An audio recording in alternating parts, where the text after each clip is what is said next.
बड़ी खबर देखिए, अनिल देशमुख के 2 पीए से सीबीआई ने की 10 घंटे की पूछताछ। परमबीर की चिट्ठी में दोनों का जिक्र है। एंटीलिया केस में 16 अप्रैल तक एनआईए की कस्टडी में है। रियाज काजी से जांच एजेंसी पूछताछ करेगी। सबूत मिटाने का आरोप है और सचिन वाजे का सहयोगी है रियाज काजी। Special report.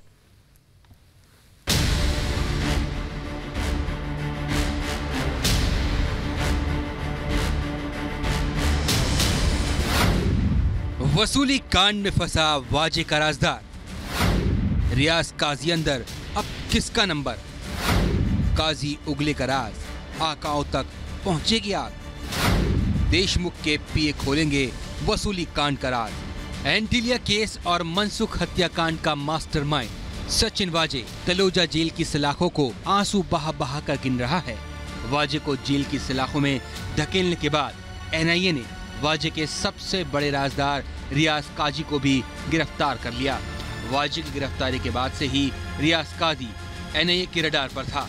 कई दौर की पूछताछ के बाद काजी के कंधे पर एनआईए ने हाथ रख ही दिया और अब काजी 16 अप्रैल तक एनआईए के अधिकारियों के सामने वाजे की साजिश का हर राज उगलेगा।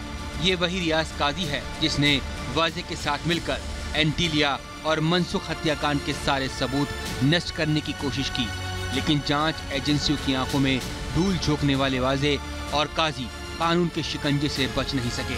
वैसे भी काजी के कारनामों का खुलासा रिपब्लिक भारत पहले ही कर चुका है। रिपब्लिक ने सीसीटीवी फुटेज में दिखाया था कि कैसे रियाज काजी ने नंबर प्लेट की दुकान से सबूत मिटाए, कैसे काजी ने दुकान से कंप्यूटर और डीवीआर हासिल किए थे। वहीं सीबीआई ने कल अनिल देशमुख के 2 पीए कुंदन और पलांडे से लंबी पूछताछ की। इन दोनों का जिक्र परमबीर की चिट्ठी में था, जिसमें परमबीर ने देशमुख पर 100 करोड़ की वसूली का दबाव बनाने का आरोप लगाया था। इस बीच एनआईए और सीबीआई जांच के बीच महाराष्ट्र सरकार परमबीर पर शिकंजा कस रही है। महाराष्ट्र सरकार ने नए डीजीपी संजय पांडे को परमबीर के खिलाफ विभागीय जांच की जिम्मेदारी सौंपी है। साफ है, महाराष्ट्र की लड़ाई जांच बनाम जांच पर आ गई है। लेकिन सवाल है, क्या रियाज काजी वसूली के हर गुनाह का राज खोलेगा? सवाल ये भी है कि वसूली कांड में किस किस ने उगाही की और सच सामने लाने के लिए किसकी जवाबदेही है।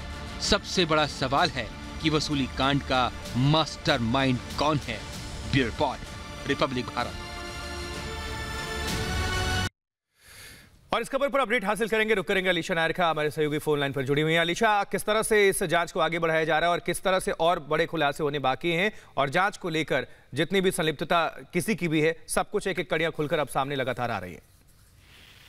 देखिए, बिल्कुल देखा हमने कि रियाज काजी की गिरफ्तारी के बाद जो कि खुद सचिन वाजे के काफी करीबी माने जा रहे थे और पूरे जो एनआईए ने कोर्ट के सामने बताया कि रियाज काजी खुद एक को कॉन्स्पिरेटर है इस पूरे केस को लेकर, और जितनी भी कॉन्स्पिरेसी रची गई है और जितना भी क्राइम हुआ है उसमें खुद रियाज काजी का इन्वॉल्वमेंट बिल्कुल था और सचिन वाजे के हर मूवमेंट को लेकर रियाज काजी इसके बारे में जानते थे।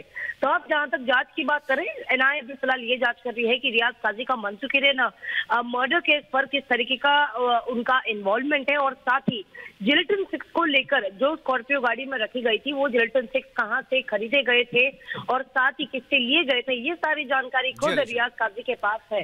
तो इन सब चीजों के जांच को लेकर अब जांच एजेंसियां जहां पर पूछताछ जो है वो रियाज काजी के साथ करेगी, जहां तक कस्टडी एनआईए को 16 अप्रैल तक मिली है। बहुत शुक्रिया।